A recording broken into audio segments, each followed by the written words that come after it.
दोज़ख वाले जन्नत वाले बराबर नहीं हो सकते। याद रखो कि जन्नत वाले ही कामयाब होने वाले हैं। अगर हम इस कुरान को किसी पहाड़ पर नाज़िल करते तो तुम देखते कि अल्लाह के तौर से दब जाता और फट जाता। और ये मिसालें हम लोगों के नफ़ा के लिए बयान करते हैं ताकि वो सोचें। वही अल्लाह जिसके सिवा कोई माबूद नहीं, वो पोशीदा और ज़ाहिर का जानने वाला है। वो बेहद मेहरबान निहायत रहने वाला है। वही अल्लाह जिसके सिवा कोई माबूद नहीं, वो बादशाह है, पाक है, तमाम आयतों से बरी है, अमन देने वाला, मेहरबानी करने वाला और गालिब जबरदस्त बड़ी अजमत वाला है। अल्लाह को पाकी है उनके शिर्क से।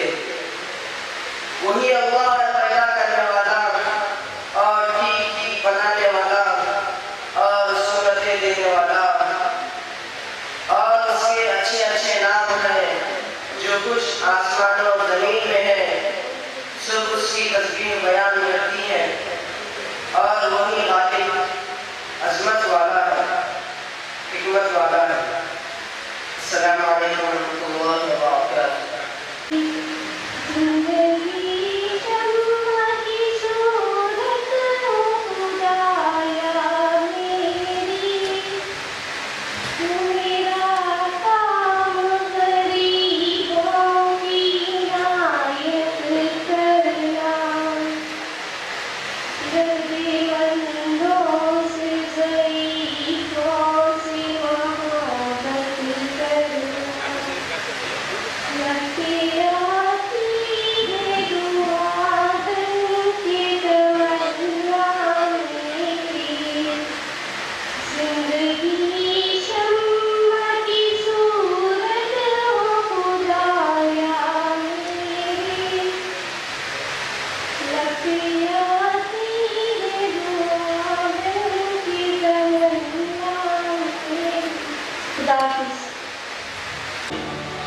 Student outside Marine High School.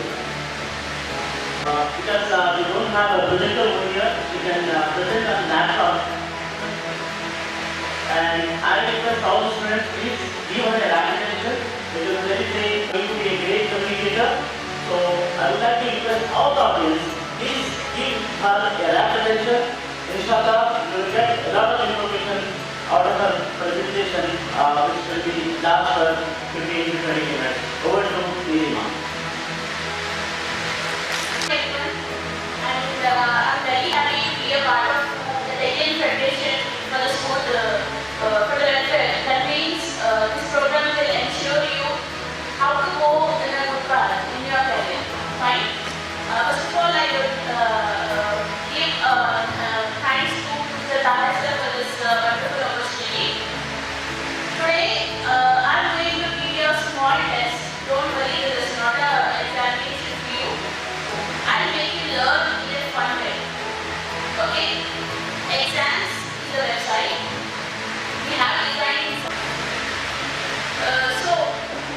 I think many of the students here are going to write the exams. I mean, almost, right? In your hands. So, please can you write your hands for basically from English medium here? Oh, fine. I'm very glad. Okay. Now I'll go with my session now. Fine. Let me explain you orally what is exams actually. The name itself is indicating you the pattern of examination. This time you are going to write a comprehensive type of examination, right? That is your CCE pattern for the first time. Fine. So our website has designed in such a way that makes you easy to take the examinations in any of the patterns. The examination pattern is whatever.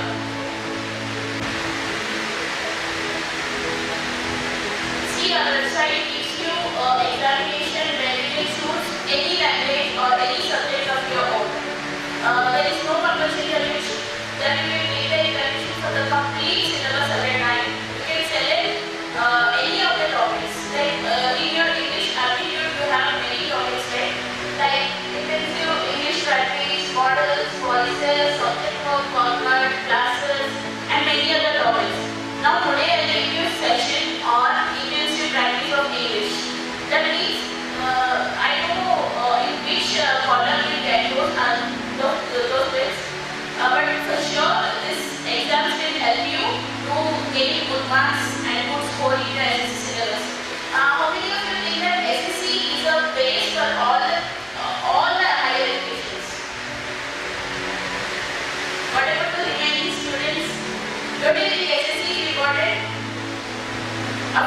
right?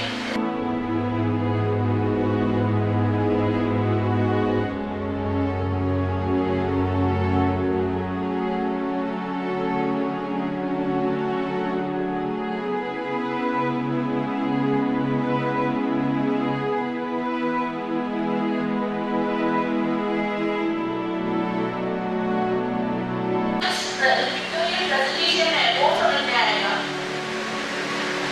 Victorian presentation, right? If someone shows you the videos of those pictures, for example, you have human eye in your tent. Am I right? तो कोई अगर आपको समझाने की कोशिश करे board पे draw करके, that is the other way. If someone is trying to explain with the help of the diagram, is it very much understood or just textual बोलने के बाद समझ में आएगा? Diagrammatic, right? और diagrammatic का letter है the video. If you take a video wherein each and every part is described very clearly, तो concept तो समझ में आएगा ना आपको? Is it so? Okay.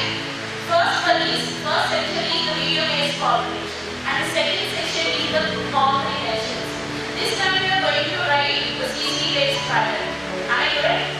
So, वो भी question से I don't say that every grade and every mark will be from comprehension part, but many of the maximum part of the examination will be a comprehension. So, second pattern is comprehension based. A passage will be displayed on the top of the page and next followed under the 5 questions. And this you will get the same pattern in your examination. Did you get them? How many exams you wrote in this academic year? Many, right? Many. Because 10 के लिए तो practice चाहिए, उसके लिए तो exams लिखना ही पड़ेगा. Fine. So, in that you might have seen the comprehension based tests, right? So you get those comprehension tests here. Next is your MCQs. Comprehension के बाद क्या मिलेंगे आपको? MCQs, right? That is your multiple choice questions. So we have designed our website in your examination test pattern.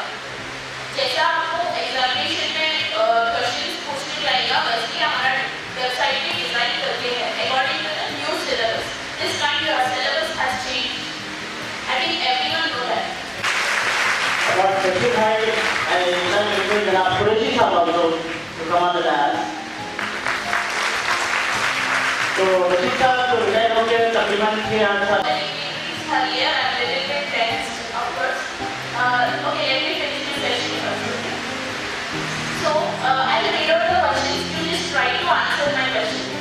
Let me know whether this side part will give the correct answers or that side part will give the correct answers. Who will score good marks? Let me decide in the last. Fine? Ready? Everybody? As I say you, we have designed multiple questions also. So now I will go with the multiple choice questions. Okay? Cycling is something fit and strong. The question tag is, let me give you 4 options and the question is from that side. Okay? First one is, doesn't it, doesn't, does he, doesn't he? Which answer suits the question? Shall I repeat the question once again? Cycling keeps something fit and strong. You have to design a question tag for this. The options are, doesn't it, doesn't, does he, doesn't he? Or just show your fingers. If it is option 1, show 1. If it is option 2, show 2.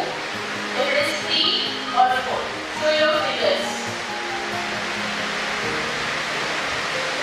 Whatever the, right?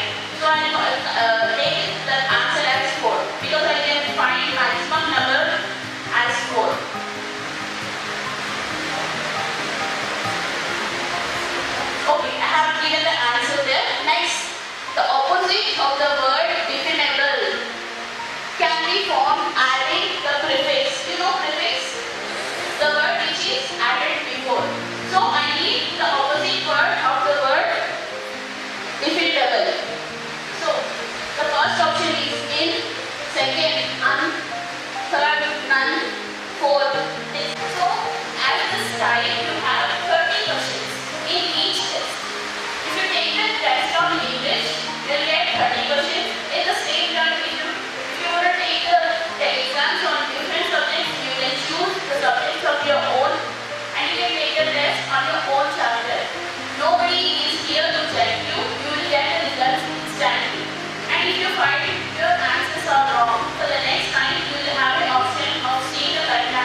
write exams, what you will get?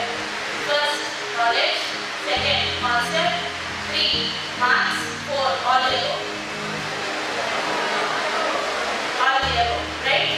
So, I'm very glad that we are proceeding with the schools also. You will get the website www.exams.in. EXAAMS, not the regular exams, that is EXAMS value. EXAAMS, right? .in. If you go to this and you will have a free login demo, you can go to the site and register yourself. So then you can go with the number of examinations which are there in your test standard. That is the different subjects: English, Maths, Science, Social, and Telugu, Hindi even. We have decided an all-around pattern. Fine? And finally, I would like to thank all the dignitaries here for giving this wonderful opportunity to share my website details with you all. Hope you got the concept.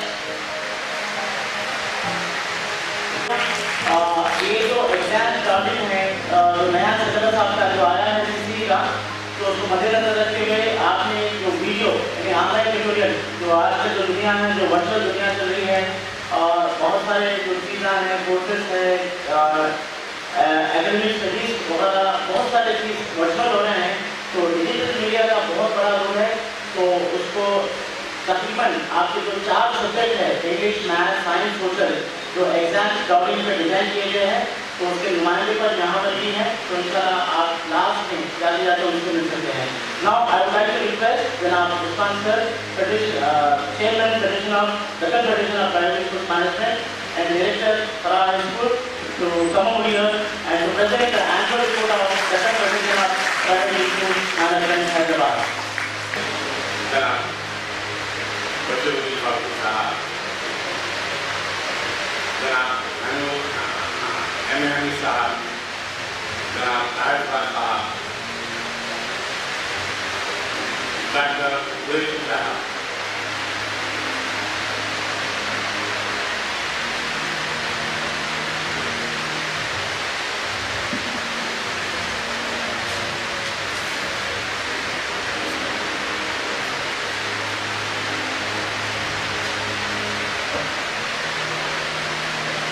all members of DSS and SSC students.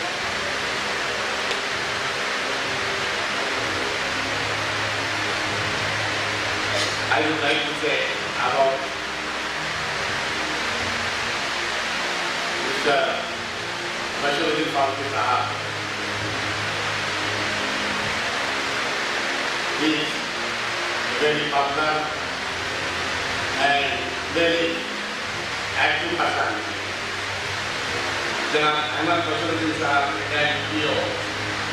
I think with you. Bismillahirrahmanirrahim. Muhtaram Bashir Ahmad Farooqi Sahab, President Usman Sahab, Dr. Farooqi Sahab, Adil Sahab, Ayatollah Sahab, Raja Sahab, Saman Sahab, teachers and dear students.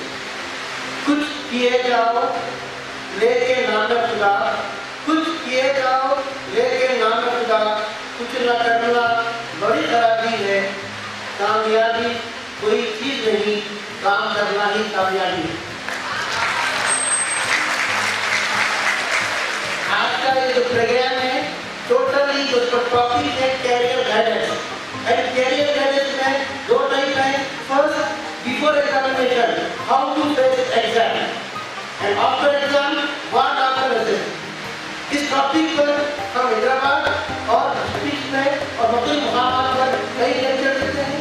उसी सिलसिले की एक कड़ी है जो आज Deccan federation of private school में यहाँ रखी है।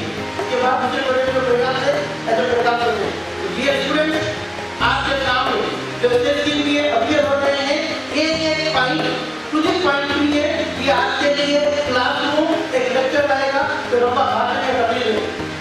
फर्स्ट पॉइंट आपका एसएससी का है, फिर एग्जाम का है। आप तमाम लोग वेरी फर्स्ट है आपका बैच हिस्टोरिकल बैच है। किस एतबार से? This is 2015। आप 2015 में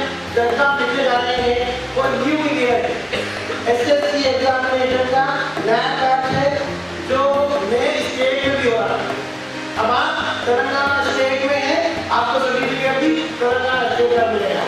अब तक आंध्र प्रदेश का, अब भाई बजे हो गया, आंध्र प्रदेश अलग, तेलंगाना अलग, तो आप आ गए तेलंगाना स्टेट में। तो इस स्टेट के पार्टिशन के बाद ये आपका पहला बैच है। दूसरी चीज, एसएससी में बहुत सारी स्टेज आती है। सबसे पहले मौजूद है, किसी जमाने में एसएससी में फर्स्ट डिवीजन, सेकंड डिवीजन हुआ करता था, किसी जमाने में टॉपर थे। अब क्या हो गया, एसएससी में भी टॉपर डिवीजन खत्म हो गया। हर साल चेंजेस आए। हम लोग क्रिकेट फील्ड में हैं, पिछले 10 ईयर्स में हर साल एसएससी में चेंज हुआ।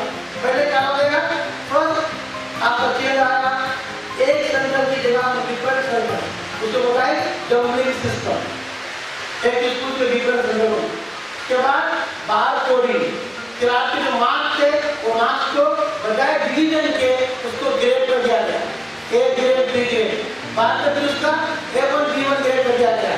फिर ग्रेड के बाद भी ग्रेड भी निकाल दिए गए और मार्क्स भी निकाल दिए गए। आपको क्या लगा, GPA, ग्रेड पॉइंट एवरेज। बहुत से लोगों को ये नहीं मालूम कितना मार्क्स आए।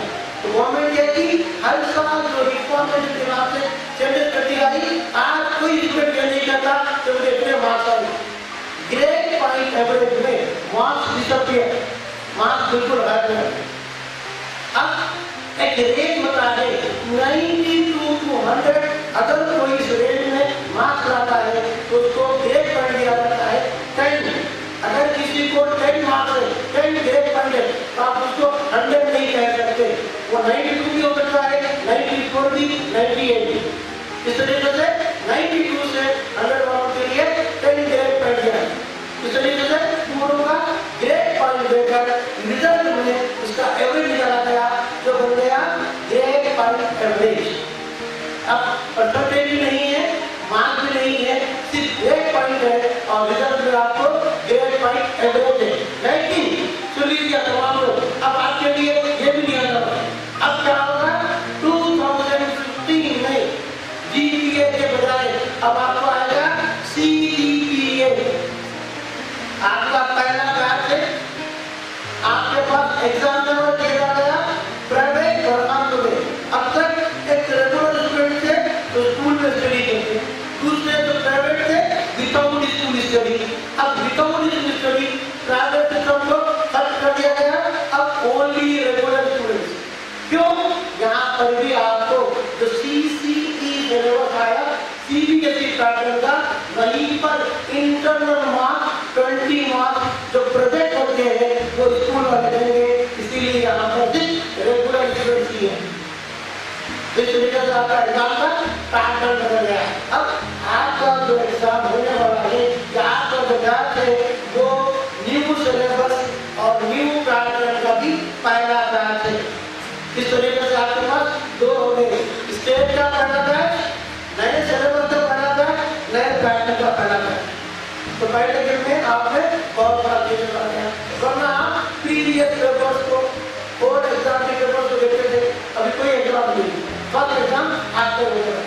अब यहाँ पर जितने बच्चे एग्जाम दे रहे हैं, आपको मैं इंफॉर्मेटिव चीजें बताते चलूँ। सबसे पहले ये एग्जाम जो लेता है वो बोर्ड होता है। पहला एग्जाम के पैटर्न को देखे कि हाउ टू फेस एग्जाम करना। अब SSC is 10th level exam, इसके डिफरेंट नेम्स हैं। इन state level it is called SSC, in central level CBSE, central board of education, and ISC exam में ICSE। ग्रामर स्कूल में पढ़ते हैं या HBA में पढ़ते हैं तो एग्जाम होगा ICSE, उसको SSC लेते हैं।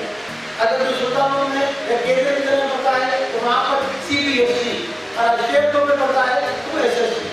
SSC क्या है, 10th लेवल स्कूल का लास्ट एग्जाम। अब SSC, CBSE, ICSE के 10th लेवल। अब 10th लेवल का आपका जो एग्जाम है वो एग्जाम कंडक्ट होता है बोर्ड, इसीलिए उसको बोर्ड कहते हैं, व्हाइट बोर्ड या ब्लैक बोर्ड नहीं। बोर्ड एग्जाम क्यों कहते हैं, क्योंकि ये exam board of secondary education conduct करता है और पास होने पर आपको सर्टिफिकेट देता है, वो सर्टिफिकेट है सेकेंडरी स्कूल सर्टिफिकेट, इसीलिए इसको SSC कहते हैं। तो आपको मालूम होना चाहिए बोर्ड एग्जाम क्या है, SSC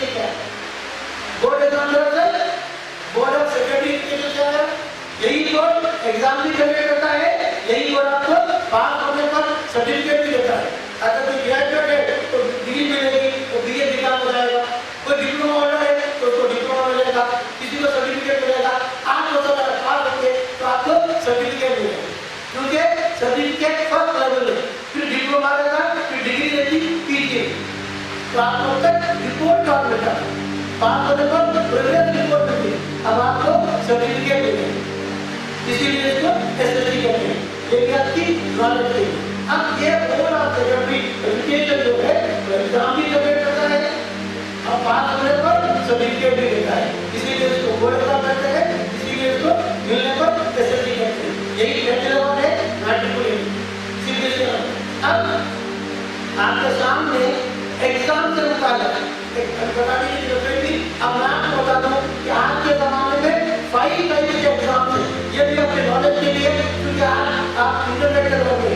फर्स्ट थिंग अभी आप एग्जाम लिख रहे हैं, वो एग्जाम लगाता है academic exam 8, 9, 10 inter degree PG जो भी एग्जाम है, जो पूरे एग्जाम आप लिखते हैं उसको कहते हैं एकेडमिक एग्जाम।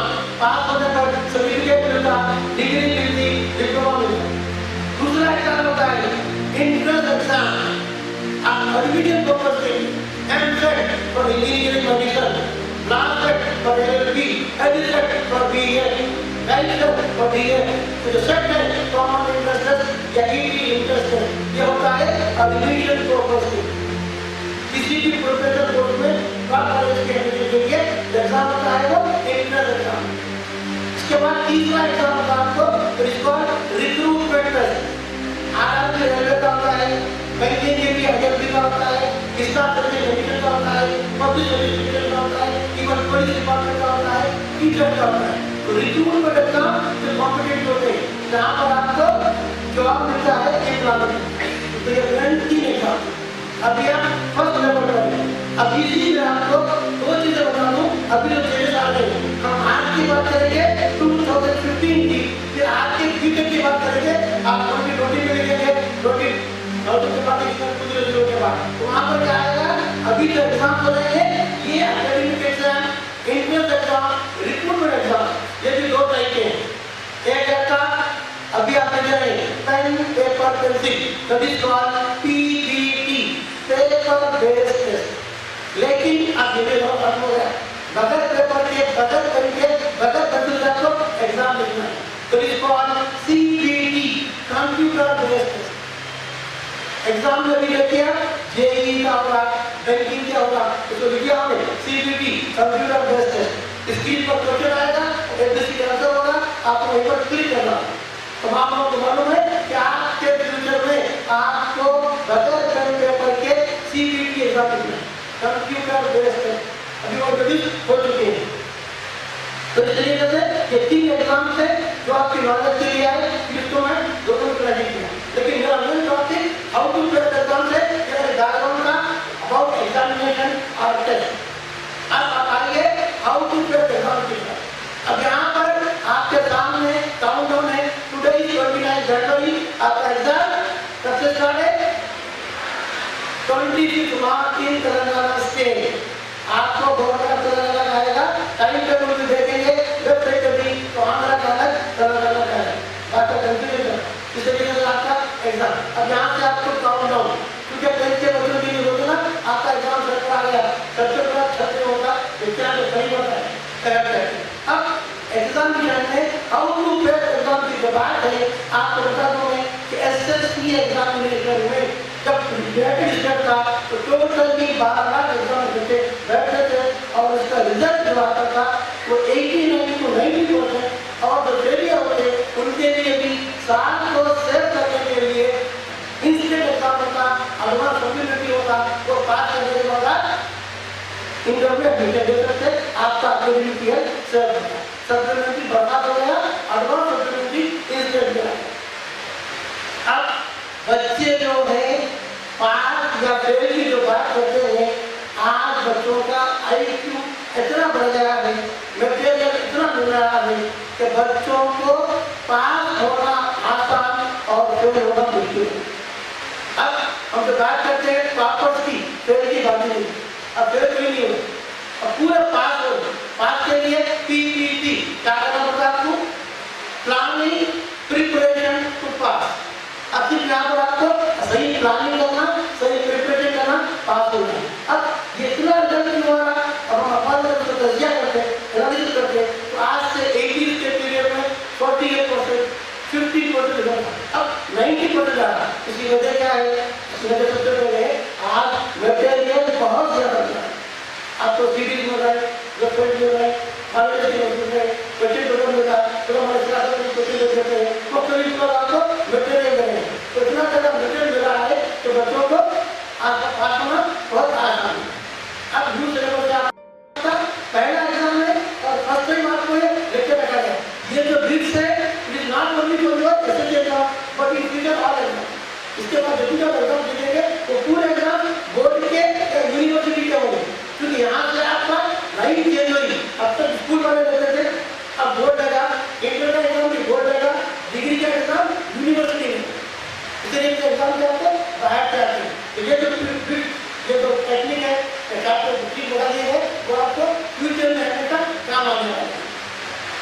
अब यहाँ पर आपको और एक चीज जो कंप्लीट रहती है किसी भी स्टूडेंट की, देखिए पूरे बच्चे अल्लाह ताला हर इंसान में टैलेंट दिया। जितने बच्चे बात एक बच्चा का बहुत फास्ट IQ उसका फास्ट है, वो जो क्या बोलते हैं बहुत फास्ट है इंग्लिश में, इन IQ is called fast learner. दूसरा बच्चा एवरेज रहता, IQ 98 एवरेज स्टूडेंट। तीसरा बच्चा रहता वीक या डल, उसका IQ बिलो 98, तो उसको बोलते हैं वीक या डल। लेकिन उसी को एजुकेशन साइकोलॉजी में कहा जाता है स्लो लर्नर। इसीलिए क्लास में क्या कहते हैं 5 बार लिखिए 10 बार लिखिए, दोनों भी सीख रहे हैं। इंग्लिश वाला फास्ट लर्नर और वीक स्टूडेंट स्लो लर्नर, तो लर्निंग को क्या है स्लो। अब इसी को देखते हुए एग्जाम का पेपर बना, एग्जाम का पेपर भी इजी पेपर आया, हार्ड पेपर आया, उसी में क्या है डिस्ट्रीब्यूट। समटाइम हार्ड पेपर ज्यादा है तो पेपर टफ, इजी क्वेश्चन ज्यादा है तो पेपर इजी। लेकिन पेपर में करने वाले एवरेज देखते एक एवरेज स्टूडेंट भी एक वीक स्टूडेंट भी मिनिमम पासिंग मार्क्स लाए। अब एसएससी के अंदर जो नया सिलेबस आ रहा है उसमें भी आपको गवर्नमेंट की और एक चीज लगती कि आप इतने ज़्यादा इंजीनियर कॉलेजेस हैं कि आपको जरूरी है कि 80% या 80% लगभग रिजल्ट दें, तभी उनको पीडी होगी जूनियर कॉलेज की। इसीलिए आपका रिजल्ट का परसेंटेज भी बढ़ता है, वो भी एक अलग चीज है। अब ये जो बच्चे फास्ट लर्नर है, जो स्लो लर्नर है, वो देख लें कि पेपर में आपको पास होने के लिए मिनिमम मार्क्स किस तरह लाना है।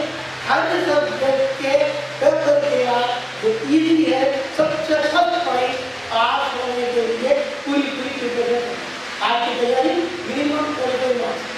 बाद में फिर आप थोड़ा डेवलप करता उसको स्टडी करें, लास्ट में आप देखें और परसेंटेज को बढ़ाने की। बाद बच्चे पेपर पहले देखे आ जाते हैं और घुस जाते हैं, यहाँ पर पेपर पहले देते टाइम को पूरा यूज करना, बाद जल्दी में गलत क्वेश्चन कर देना, उसको सेकंड चेक करना और पूरा टाइम यूज करके लास्ट तक देना। लास्ट तक मतलब ये नहीं है कि आप क्वेश्चन छोड़ दें, क्वेश्चन छोड़ना नहीं, ये भी आपके लिए इम्पोर्टेंट है। और एक चीज आप बच्चों को कुछ याद करके दें, जो साइकोलॉजी में होती है तो बच्चे इंटरैक्शन क्वेश्चन करते हैं, आपको याद नहीं आ रहा वीक में भूल गए तो क्या करना चाहिए, इमीडिएटली क्या करना छोड़ देना, छोड़ के उसको जो आगे आ रहा वहाँ से कंटिन्यू करना, या फिर उसके बाद जो देना है वो कंटिन्यू टाइम को खराब नहीं करना। तो टाइमिंग बहुत इम्पोर्टेंट। एग्जाम में आपको इन्विजिलेटर ये नहीं देखता कि टाइम होने के बाद आप कितना पेपर किए, तो टाइम होने के बाद पेपर लेना। यहाँ पर ये 4-5 इम्पोर्टेंट पॉइंट दिए गए थे, आप उसको यहाँ से जो प्रोग्राम लगाए थे उसको अमल करिए, वो आपके अपने लिए तमाम बच्चों के लिए। ये एग्जाम एकेडमिक है, इसको कॉम्पिटिटिव एग्जाम देंगे, क्यों नहीं कहते कॉम्पिटिटिव एग्जाम उसको कहते हैं इसका कम पोस्ट है, ज़्यादा बच्चे आ रहे हैं उनमें कॉम्पिटिशन है, वो कॉम्पिटिटिव है। यहाँ 10 लाख बच्चे पढ़ते हैं, 10 लाख के 10 लाख पास होते हैं, इसमें कॉम्पिटिशन है। अब कॉम्पिटिशन किसमें था? टॉपर्स में। अब तो बच्चे टॉप आ रहे थे 100 में 100, 90 में 90। अभी आप देखिए कई बच्चे ऐसे हैं जो 100 में 100 आ रहे हैं। जब तक मार्क्स थे एसएससी में 1700 बच्चे मैथमेटिक्स में 100 में 100 आ रहे हैं। उसके बाद 100 बर्बाद हो गए। सेकंड है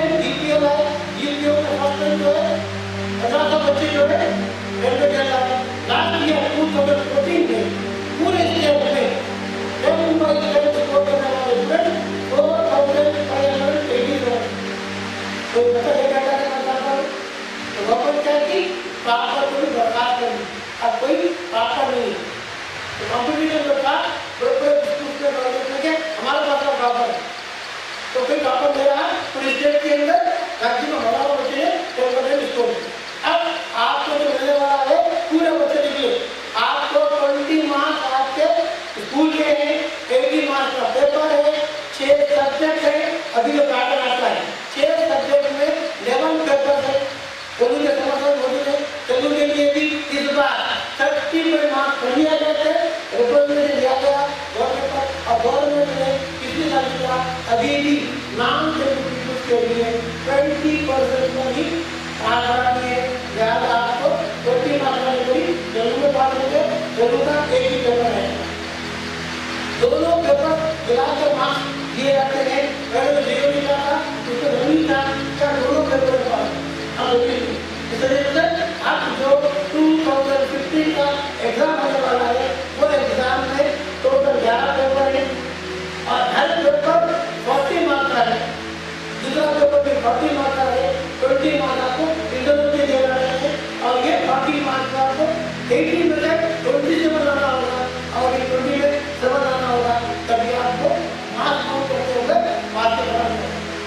ये चीजें आपको भावना बहुत सारे बच्चे आपका रिजल्ट क्या आया 6.7 जीपीए रखा तो 61% रखा, तब तो 61% जीपीए है। किसी का 9.2 है तो 92% है, तो 92% है। परसेंटेज बढ़ा दोगे मार्क्स बढ़ा दोगे।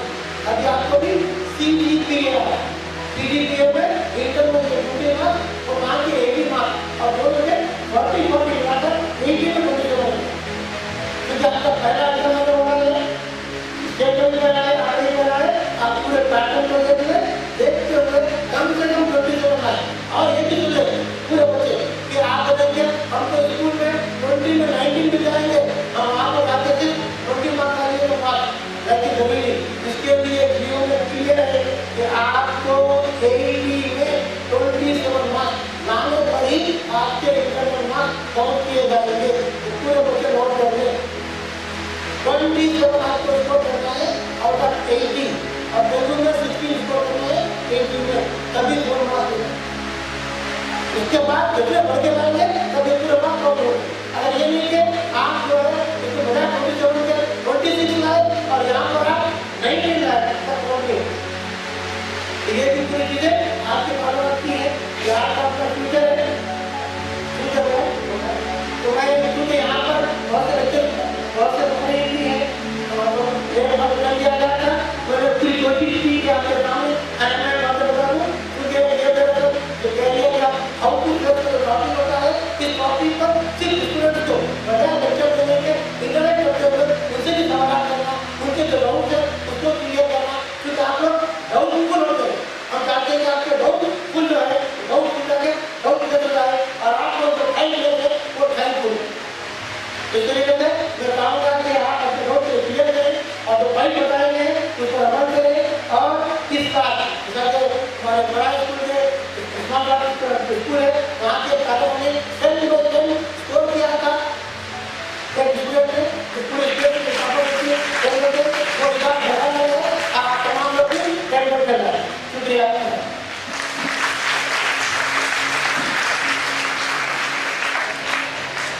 बहुत शुक्रिया जनाब महेंद्र साहब, आपने बहुत ही कीमती बातें, बहुत ही अहम बातें यहाँ पर की है। उम्मीद है कि बच्चे उसको पूरे अच्छे अंदाज में दें और जो आपके जो मुख्य और कीमती मशवरे थे उस पर आप अमल पैदा हो। अब बारी आती है हमारे मेहमानों की गुलगोशी की या गुलदस्ते पेश करने की।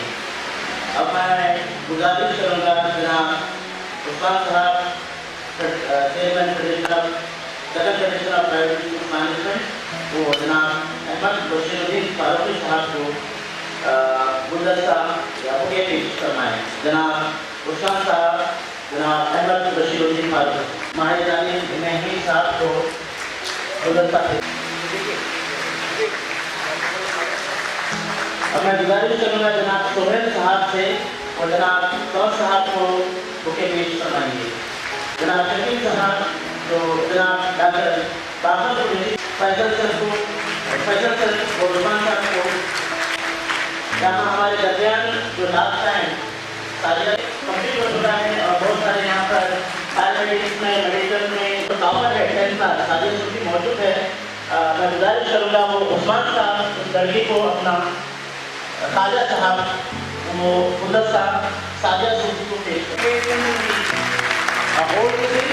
and I would like to request Khaja sir to present a bouquet as a token of gratitude from the Confederation of Private Schools Management for her outstanding contribution in the field of education.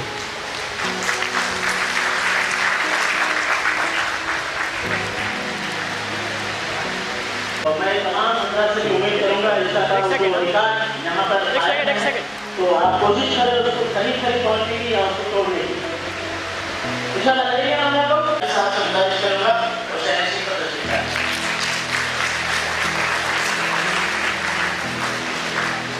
हजरात के लिए आपके लिए काम किए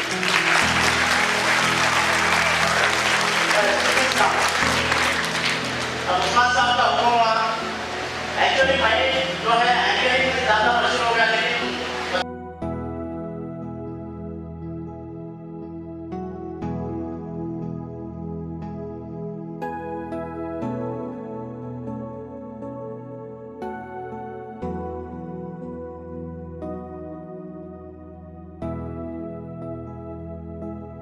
आप लोग बहुत ही बेहतरीन अंदाज में सुन रहे थे लिरिक्स के साथ ऐसे आपके माशाल्लाह इसलिए मैं आपको तमाम हजरात को मुबारकबाद देता हूँ। तो मेरा पहला सवाल ये है सबसे पहले मैं गुजारिश करूँगा जनाब सैयद सादत साहब senior physics lecturer great motivational speaker has made thousands and hundreds of students and secured IIM and IIM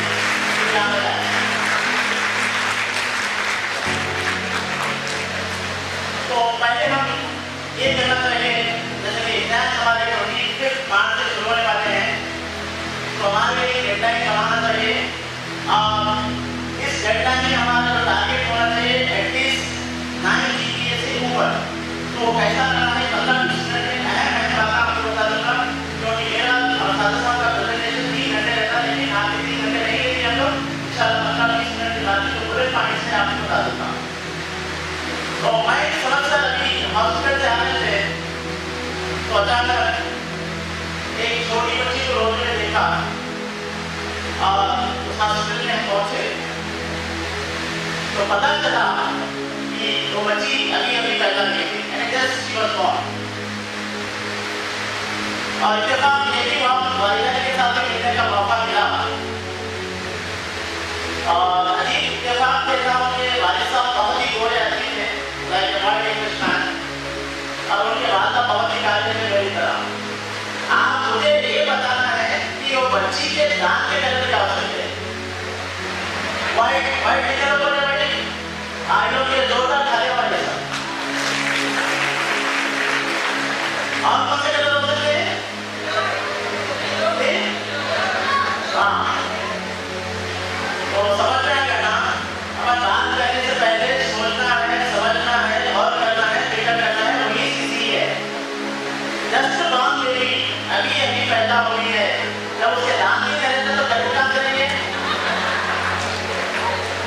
समझ में आएगा भैया तो यही चीज़ है चीज़ी नदी पर आपको एक कॉन्सेप्ट दिया गया है आप उसको कॉन्सेप्ट को समझना है और उसके बाद में जवाब देना है। अब हम क्या करते हैं सोचते हैं ना समझते हैं बल्कि जवाब दे देते हैं।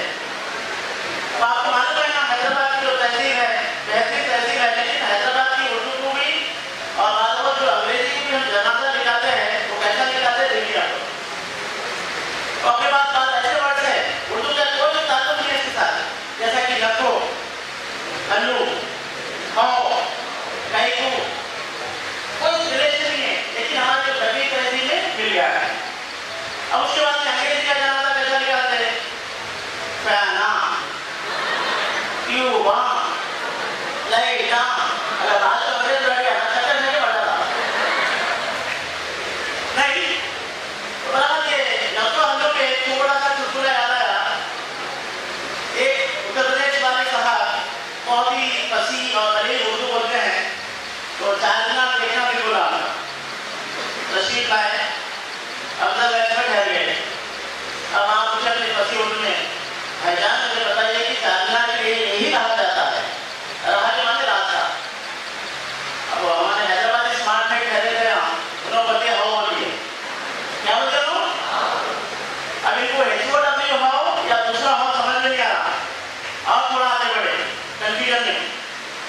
वहाँ एक साहब मिले थे, भाई साहब चार्जर के रास्ता उन्होंने हो बोली और थोड़ा आगे बढ़े, तीसरे साहब से पूछे भाई साहब चार्जर के रास्ता उन्होंने हो बोली। अब आपने गुरुदासपुर के पास पहुंचे, वहाँ पर एक नगर ट्रेडिशनल प्राइवेट स्कूल मैनेजर का बच्चा डरा हुआ था। उसने कहा जी हाँ, अरे साहब की जान में अरे मैं जो भी अब तक से चला था अब तक तो सही लाइन में हूँ। फिर वो बच्चे से पूछा गया पापा मैं 4-5 लोगों से पूछ रहा हूँ तो ये लोग बोल रहे हाउ समझ में नहीं आ रहा। तो ये लड़का बोला नहीं सर वो नाखाना लोग रहते, अनपढ़ लोग रहते, वो लोग हाउ जो सब चलता रहता था। तो छोटे यूपी साहब पूछते यूपी वाले साहब भाई आप पढ़े लिखे दिख रहे हैं, इन्होंने पूछते कि आपको हाउ। तो मैं गुजारिश करूंगा सोचिए समझिए इसके बाद में आप जवाब दीजिए। चलिए मेरा दूसरा सवाल है, जब मैं 7 साल के साथ एक कहानी चीज खरीदा था ये पूरी चीज पे डिस्कशन है। उसके बाद में 7 साल पहले साल इस्तेमाल कर लो, इस्तेमाल नहीं कर लिए तो वो लाल कलर में तब्दील हो गई। उसके बाद में उसको फेंको बोले 7 साल, उसके बाद में फेंके तो व्हाइट कलर में आ गई। क्या चीज खरीदा था मैं? हाँ साहब बहुत बढ़ी है, अब क्या पढ़ना है साहब, पढ़े तो क्या होने वाला है, अभी भी सोचने आ रहे। भाई तालीम ऐसी चीज है, तालीम आपको एक अच्छे ऊंचे मुकाम पर लेके जाती है। इसके अलावा अल्लाह फरमाते हैं नहीं है तेरा नशेमंद फजल सुल्तानी के मोहम्मद पर तो शाही है बसेरा कर पहाड़ों की चट्टान पर। अल्लाह फरमाते हैं आप ऐसा उड़ना चाहिए खाली एसएससी तक नहीं रहना चाहिए, बल्कि आप अपने मास्टर डिग्री से आप हासिल करना चाहिए। एंड बहुत बिग विजन वो तो एक बात बताऊंगा आपको, एक एम्बेसडर डाल है उसके 2 हेडलाइंस रहते सामने। अगर 2 हेडलाइंस अगर काम नहीं कर रहे हैं तो शहर के उजालों के सहारे वो क्या है, जहाँ तक उजाला है वहाँ तक कार चल सकती, उसके बाद में कार ऑटोमेटिकली रुक जाती। अगर उसके 2 हेडलाइंस जो भी काम कर रहे हैं, अगर अंधेरा रह लो, आंधी रह लो, तूफान रह लो, लेकिन उस 2 उजालों के जरिए क्या है वो आगे बढ़ती है। तो आपको टेंशन नहीं रहना है, लेकिन आपको आगे बढ़ना है। अब उसके बाद में हम whatever the goal you have designed, that goal should be smart. So what do you mean by smart? Smart किसको लिखा बेटा? Intelligent.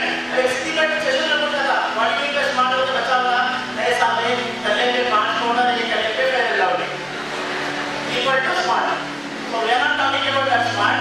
So whatever the goal that you have designed, our goal is to get 90% marks and deadline to get our goal is 20 marks. So smart, S-M-A-R-T, smart क्या होता है? Specific, measurable, achievable and realistic and time bound. तो पहले क्या होना चाहिए, हमारा गोल बिल्कुल स्मार्ट होना चाहिए। लेकिन हम क्या कर रहे हैं, हमको तालीम हासिल करने के लिए जो स्मार्टनेस है दूसरे चीजों में बता रहे हैं और जो तालीम हमको तवज्जो देना है उसमें नहीं दे रहे हैं। तो हमको कहाँ पर स्मार्ट होना था, कहाँ पर नहीं होना था, एक थोड़ा सा आपको वाक़या सुनाया था। तो what do you mean by smart, कहाँ पर स्मार्ट होना है, कहाँ पर नहीं होना है। तो एक पानी के जहाज में 3 लोग सफर कर रहे थे। कितने लोग बेटा? हाँ, उसमें एक थे इंग्लैंड के क्रिकेटर, दूसरे थे चाइनीज इंजीनियर और तीसरे थे एक हमारे Hyderabadi smart boy. I don't want to blame the Hyderabadi, I really love the Hyderabadi और हैदराबादी की बहुत इज्जत करता हूँ, लेकिन यहाँ पर हम कहाँ पर स्मार्ट होना है, कहाँ पर नहीं होना है, इस वाक्य का मसला है। तो थोड़ी दूर जाने के बाद में अचानक उस पानी के जहाज में एक जीन आ गया। उन्होंने अब जीन आके बोले कि भाई क्या करना है, अब ये तो मानने वाला है। उसके बाद में बोले भाई हैदराबाद के मसला तो हम बहुत मशहूर सुने, उसको भी समझना पड़ा होगा। तो हमारा हैदराबाद का मसला अल्लाह की कसम, अम्मा की कसम, नानी बोले 9 साल का उनकी भी कसम ले लेते, ना तो ऐसा नहीं करना चाहिए। पर आने को समझा ऐसा आधे घंटे की मोहब्बत में दो, उसके बाद में इंशाअल्लाह हर बनने वाले की ख्वाहिश थी, आखिरी ख्वाहिश थी, वो आखिरी ख्वाहिश हमको पूरी करना है। तो हम क्या करेंगे, बहुत लोग हमें प्लान डिजाइन करते साथ आधे घंटे का टाइम है, उसके बाद में आप आगे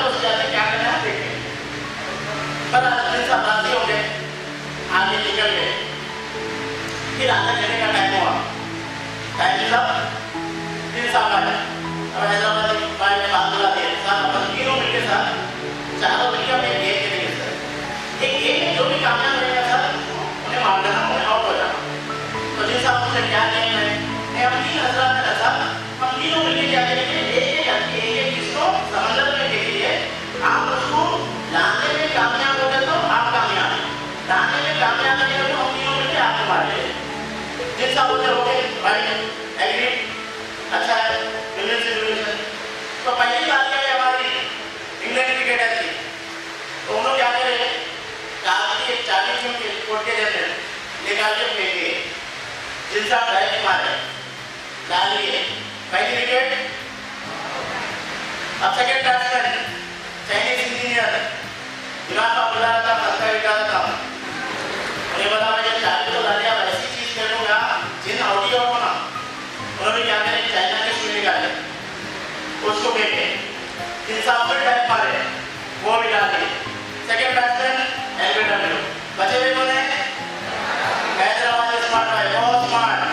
उन्होंने जाते जाते 4 मिनट एक मेडिकल हास्पिटल से डिस्प्ले की गोली लेके गए।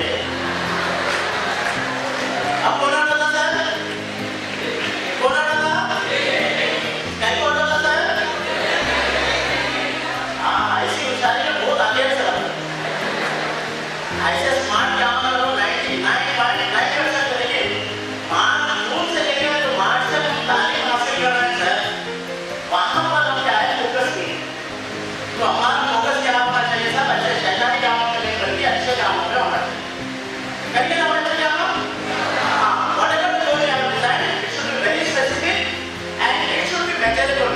measurable ना 6 सब्जेक्ट में। अब आपको मालूम है सबका एक SWOT एनालिसिस रहता बेटा, SWOT analysis is nothing but strength, weakness, opportunities and threat। Telugu में कितने पैटर्न है समझ में इंशाल्लाह समझा दीजिए आपको। मैथ्स में कितने बातें हैं आपको मालूम है, और सोशल में कितने बातें हैं आपको मालूम है। जो दिल की तकलीफ, जो दिल की कैफियत है ना भाई, जिसको अपनी दिल की कैफियत अपने को बेहतरीन मालूम होती थी, दूसरों मालूम नहीं मालूम है, तो आप अपना जो 6 सब्जेक्ट है तो 6 सब्जेक्ट में कौन से सब्जेक्ट में आप वीक है, कौन से सब्जेक्ट में आपको टफ है, और कौन से सब्जेक्ट में आपको अपॉर्चुनिटीज है, और कौन से सब्जेक्ट में आपको थ्रेट है, आप उसको आप एनालिसिस करते हैं। ये हो गया विजन के लिए। उसके बाद में आएंगे अचीवेबल। हर गोल को आप हासिल करना चाहिए, क्योंकि अल्लाह ताला आपको अशरफुल मखलूकात कहा है। नेपोलियन कहा था responsibility is the word is to be found in the dictionary of force. अल्लाह ताला को अपने को अशरफुल मखलूकात बनाया, और आपको ये नहीं होगा कि स्टेट रैंक का बोलिए अनाउंस कर रहा हूं आपको 90 को भी जाए तो वेरी गुड। लेकिन बात लोग क्या करते हैं मालूम रियलिस्टिक नहीं रहते। वो मुंगेरी का की हंसी सब एक सीरियल आता था जमाने में, रात के 2 बजे का 3 बजे का बात होता है, ऐसा नहीं क्या था वो सके तो लेवल लाता हूं बोला आधी भाषा में 10% लेवल का से रख दिया, मतलब ऐसे काम नहीं सोचते तो रियलिस्टिक नहीं रहते। तो रियलिस्टिक कैसा काम है, एक वाक्य आपको बताया था, एक आईटी कंपनी में जो हमारा ताल्लुक है वहां पर मेरे हम लोग इंटरव्यू दे रहे हैं, तो रियलिस्टिक क्या है और अपना गोल रियलिस्टिक है वो क्या है आपको बताता हूं। तो वहां एक लड़की से इंटरव्यू हुआ, शी गॉट सिलेक्टेड, जॉब मिल गया, बच्ची का नाम भी बोलते थे वसुंधरा था। तो मैंने पूछा sir now ma'am thank you very much and congratulation you have got the job, what is next. और लड़की बोली बहुत स्मार्ट बोली, बोली साहब मैरिज इज द बेस्ट, शादी करना है सर। फिर मैं पूछा कैसा लड़का होना, हॉलीवुड का हीरो होना है या टॉलीवुड का हीरो होना है या बॉलीवुड का हीरो होना। मैं ऐसा जो शौक तीनों बेटा होना मेरे को तीनों में क्या था, एक आदमी में होना। अगर आप वैसे बच्चे को ऐसे तलाश करो खान साहब मैं आपका थैंक यू अदा करिए, और मेरे लिए टफ असाइनमेंट था अगर क्या क्या कैसे कंडीशन होना मैं क्या क्या होना, तो तेलुगु में पता नहीं लगी सर। फर्स्ट कंडीशन आमे ఆయన ఎక్కడ ఉంటుందంటే సార్ ఆమె ఖాన్ లాంటి వెళ్ళం, బిల్ గేట్స్ లాంటి వెళ్ళం, मनमोहन सिंह लांटी मौलाना। आमिर खान जैसा खूबसूरत रहना था पहला कंडीशन, और बिल गेट्स जैसा वैसा रहना था दूसरा कंडीशन, और तीसरा कंडीशन अल्लाह ताला को हमारे सोनिया गांधी मनमोहन सिंह को खामोश मिला देना वैसा खामोश रहना।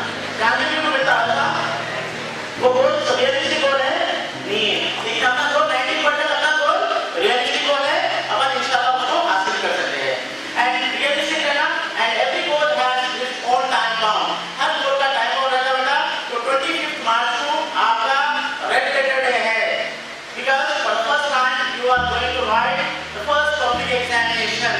After a gap of 14 years.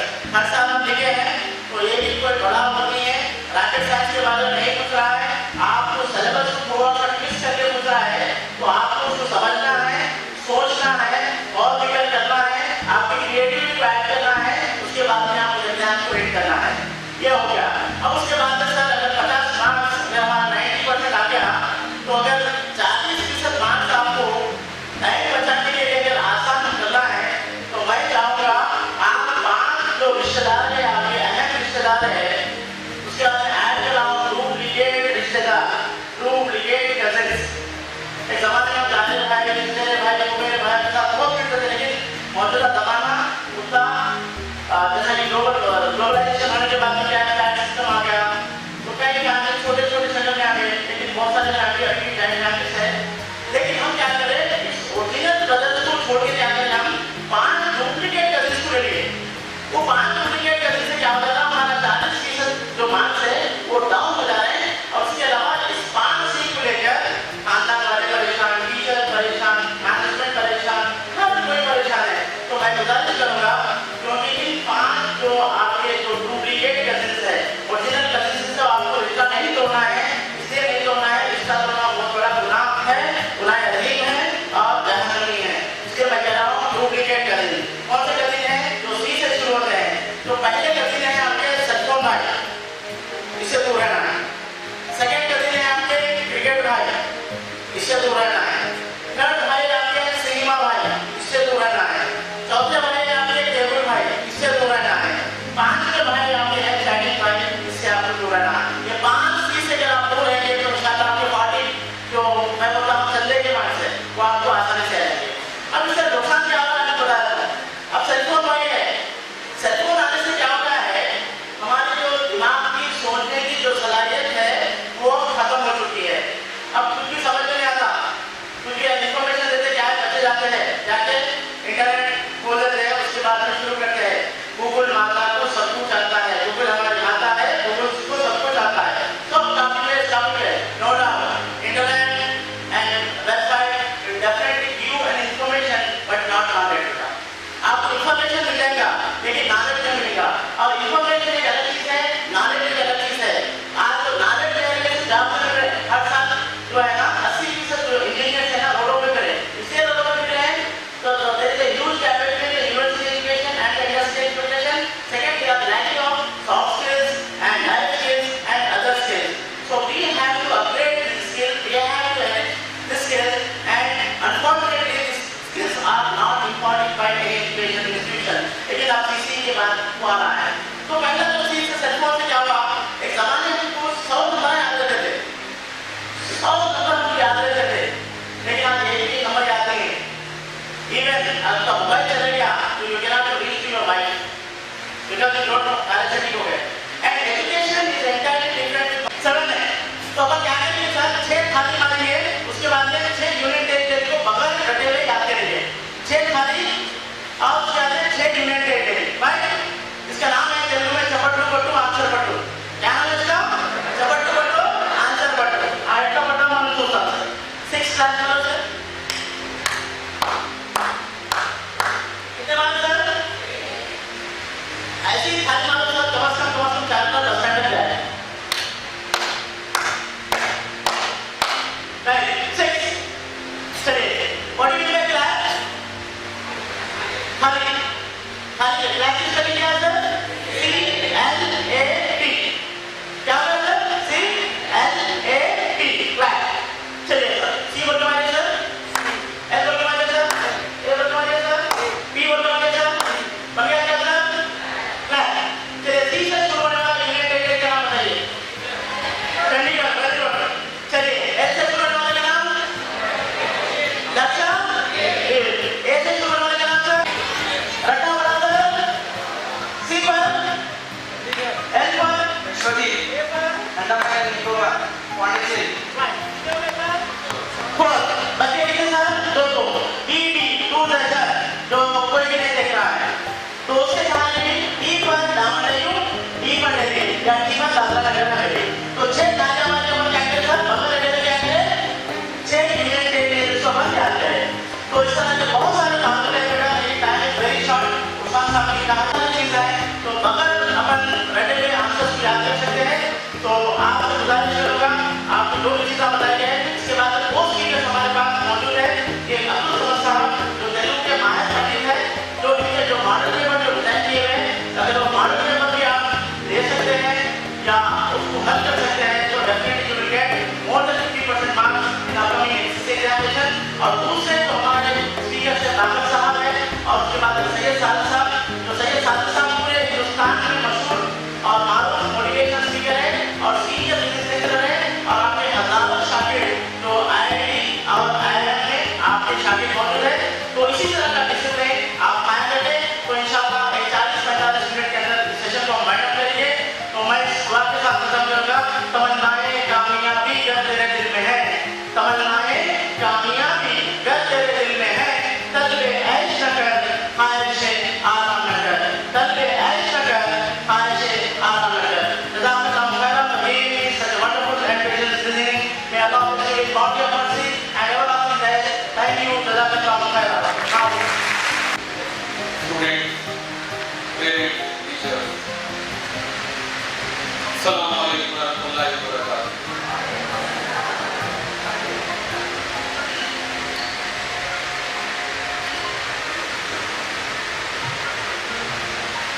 मैं थोड़ा सा वक्त मेरे पास है आपके साथ तो मैं चाहूँगा कि अब क्योंकि आपके एग्जाम्स करीब आ रहे स्टूडेंट्स के 10th ग्रेडर्स मोस्टली यहाँ पर हैं मेरे को कहा गया है तो मैं कोशिश करूँगा कि थोड़े बहुत अपने अल्फाज कहूँगे ताकि आपसे उसको फायदा हो सके। कोशिश करूँगा।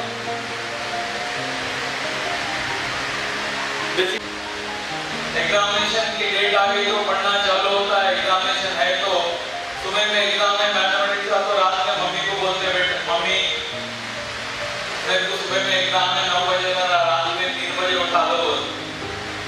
थोड़े तो मतलब 4 बजे उठा दो, थोड़े तो रात में सोते ही नहीं। ये जो गलती है प्लानिंग की इसके वजह से आपको एग्जामिनेशन में मार्क्स कम आते खराब होता है एग्जाम। खास करके मैथमेटिक्स के पेपर में नींद अच्छी लेके जाना जरूरी है। वहाँ पे दिमागी सलाहियत की जरूरत है। आप जो 8, 9, 10 में 3 साल जो पढ़े वो याद करके रिकलेक्ट करके एग्जाम में लिख सकने के काबिल रहना। मैं छोटी सी मिसाल देता हूँ यहाँ पे आपको। मिसाल देने के लिए मेरे को कोई स्टूडेंट बेटा आपका नाम क्या है? नाम बोलिए। नहीं बैठ जाओ कोई नहीं बीच लेवल की सालों की जरूरत पड़ती है मालूम बैठ जाओ। नाम बोल हाँ क्या मोहम्मद अफान इमानी करो एक रनिंग रेस में हिस्सा लेने वाले हैं। 10 किलोमीटर रनिंग रेस 10 किलोमीटर की रनिंग रेस इन्होंने हिस्सा ले रहे। तब वो दिन की रेस सुबह 9 बजे शुरू होने वाली है। क्या आप इनको एडवाइस करेंगे कि अफान उठो सुबह 4 बजे उठो 10 किलोमीटर 2 बार भागो 3 बार भागो उसके बाद 9 बजे जाके रेस में खड़े रहो। रेस में जीतते नहीं जीतते होंगे थोड़ा डाउट है। ऐसे तो भी उम्मीद पानी में नहीं ना समझ में आ रहा क्यों? रेस में कहीं की जरूरत है तवानाई की एनर्जी की पैरों की ताकत की वो उससे पहले खत्म करके चले गए। इम्तिहान में किस चीज की जरूरत है? तेज दिमाग की। जो 3 साल में जो पढ़े वो रिकलेक्ट करके लिखने के काबिल है। सुबह होके दिमाग खत्म करके चले गए एग्जाम में जीतते नहीं जीतते। समझ में आ रहा? ये सोच समझ के प्लानिंग से पढ़ने की जरूरत है। मैं ये भी नहीं बोल रहा हूँ कि लोग बगैर प्रैक्टिस करे जीतते हैं, बगैर प्रैक्टिस करे जीतते नहीं जीतते। प्रैक्टिस की जरूरत है लेकिन वो प्रैक्टिस उस सुबह नहीं होना। No race before race. अब वक्त है बेटा तुम्हारे पास, बच्चों तुम्हारे पास अब वक्त है। बहुत ख्वाहिश है बहुत रेस करके प्रैक्टिस 4 बजे उठने की तड़ा तक करवाना है। अब उठिए आपके पास बहुत वक्त है। उस दिन नहीं जिस दिन आप एग्जाम लिख रहे उस दिन पूरी नींद लेके फ्रेश माइंड से जाना ताकि आपका दिमाग 3 घंटे आपको एग्जाम में साथ दे। नहीं तो क्या होगा 2 घंटे साथ देके हमारी आधा घंटा हाथ दे देता थक जाता बोलते मेरे को आंसर मालूम थे तो मालूम थे वहाँ क्या हो गया था कि मेरे को लिखने नहीं आ रहा था क्योंकि दिमाग को खत्म करके चले गए तो किसी देर साथ देगा। अल्लाह ताला सिस्टम बनाया रेस्ट लेना एनर्जी लाना किसे इस्तेमाल करना। तो रेस्टेड माइंड लेके एग्जाम जाना है आपको। No race before race.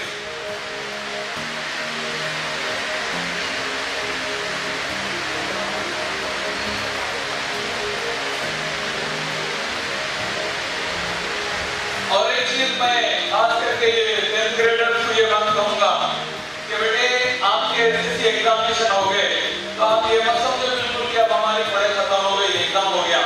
पढ़ाई तो एक्चुअली मैदान तक आप तक कूद रहे हैं, आपकी पढ़ाई की तरफ शुरू होती समझ लिया। और मैं ये महसूस कर रहा हूँ क्योंकि हर टाइप के स्टूडेंट्स मेरे पास आते तो एक टॉपर से लेके अभी अल्हम्दुलिल्लाह मेरा स्टूडेंट वर्ल्ड फर्स्ट भी आया था फिजिक्स में इंडिया को रिप्रेजेंट करके।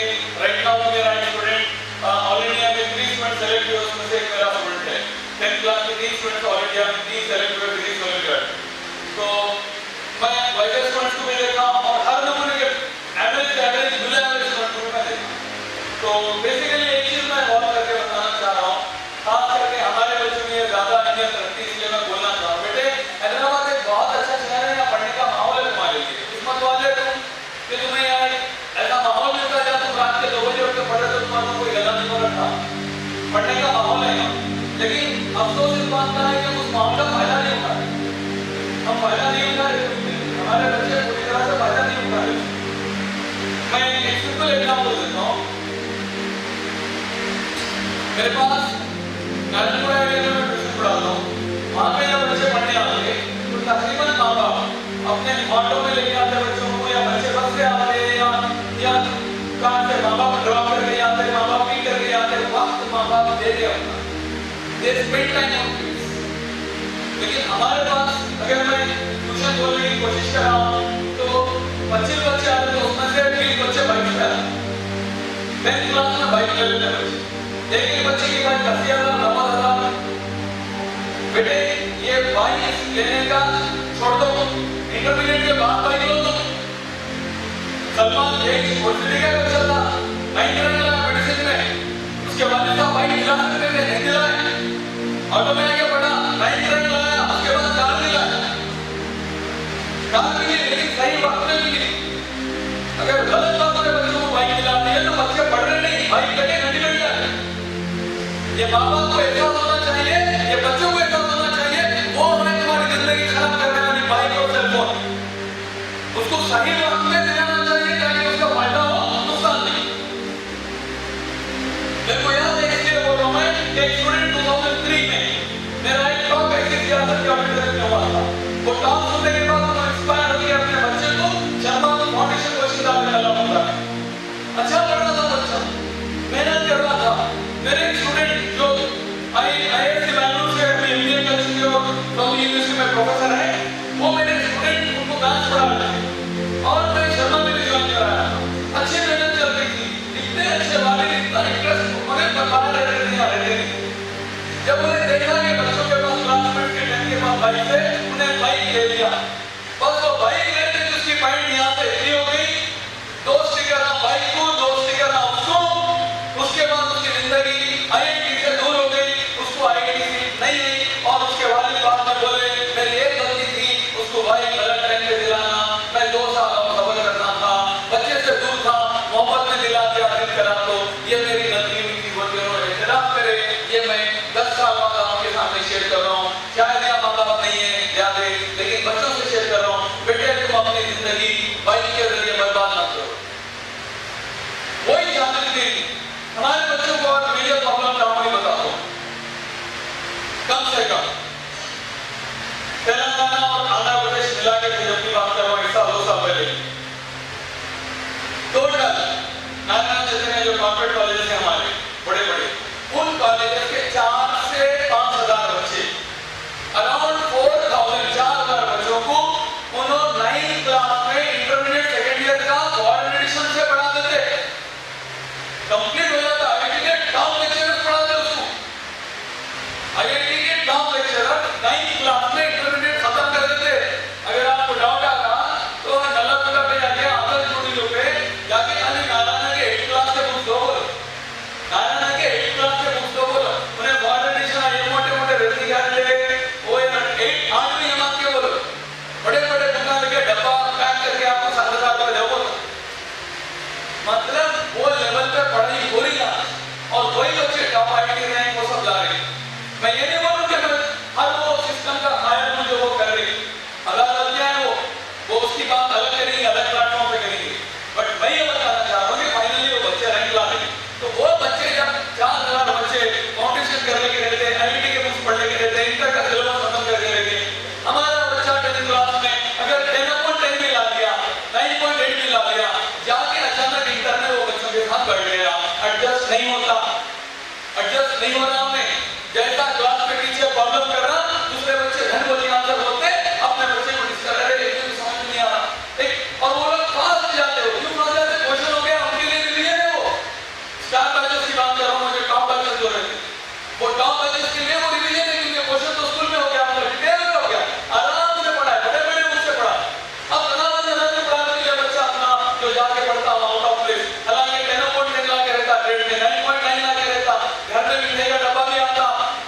बच्चा खुश नहीं रहता, क्यों?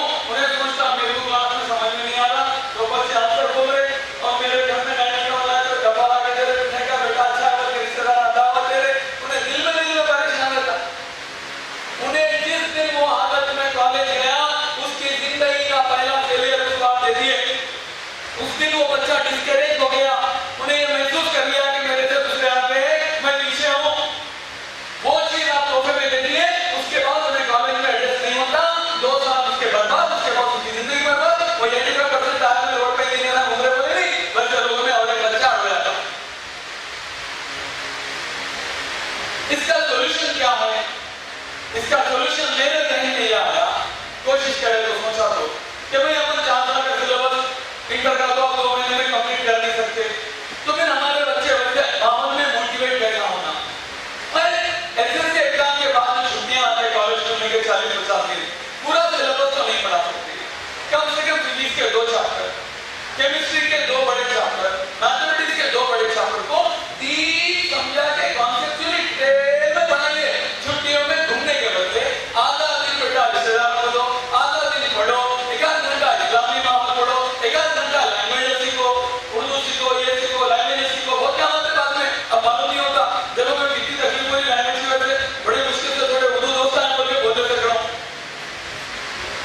तो उर्दू सीखो। उसके बाद आधे से ज्यादा टाइम एक 2-2 चैप्टर पढ़ के रहो, 2-2, 3-3 चैप्टर के डिटेल में पढ़ के रहिए। एसएससी के बाद कॉलेज में पहले दिन इतना डीप पढ़ के रहो कि वो बच्चों के साथ पूरी बुक में टक्कर ले। उसलिए मैं दुआ कर रहा था, अल्लाह वो बच्चों को रहने दे, हमारे बच्चों को मत दे। क्यों? कि अल्लाह ताला इंसाफ पसंद है। अगर सोने वालों को रहने देने के लिए मैं दुआ करूंगा, वो दुआ मेरे मुंह पे मार देगा अल्लाह ताला।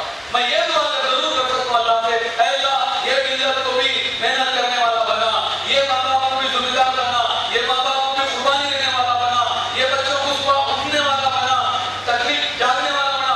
उसके बाद 200 में अल्लाह 400 रहेंगे बोल के दुआ कर सकता हूँ, लेकिन मेहनत के बाद फुकट में देने का अल्लाह का रूल नहीं रहता। वाह अल्हम्दुलिल्लाह। 10 मिनट हमारे पास बचे हैं, तो 2 स्पीकर और मौजूद है। मैं गुजारिश करूंगा जनाब बाबर कुरैशी साहब से, वो आपको मुखातिब करवाएं।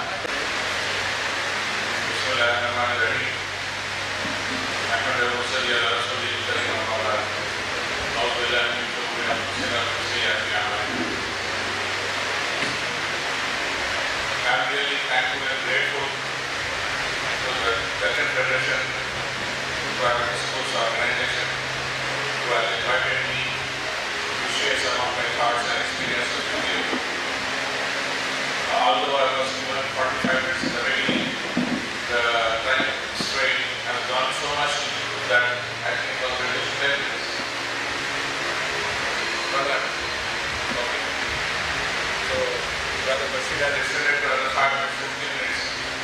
I understand all of you are tired, sitting from so long hours.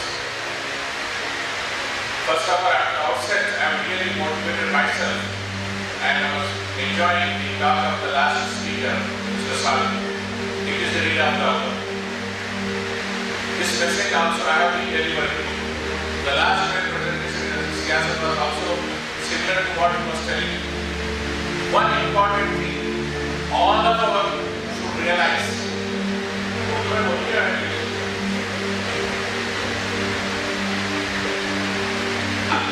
अल्लाह तबारक व तआला दुनिया के अंदर एक सबब रखे, उसका एक नतीजा है। ये अल्लाह की सुन्नतुल्लाह है। ये अल्लाह की सुन्नतुल्लाह है कि जो सबब अख्तियार करेगा उसको नतीजा दिया जाएगा।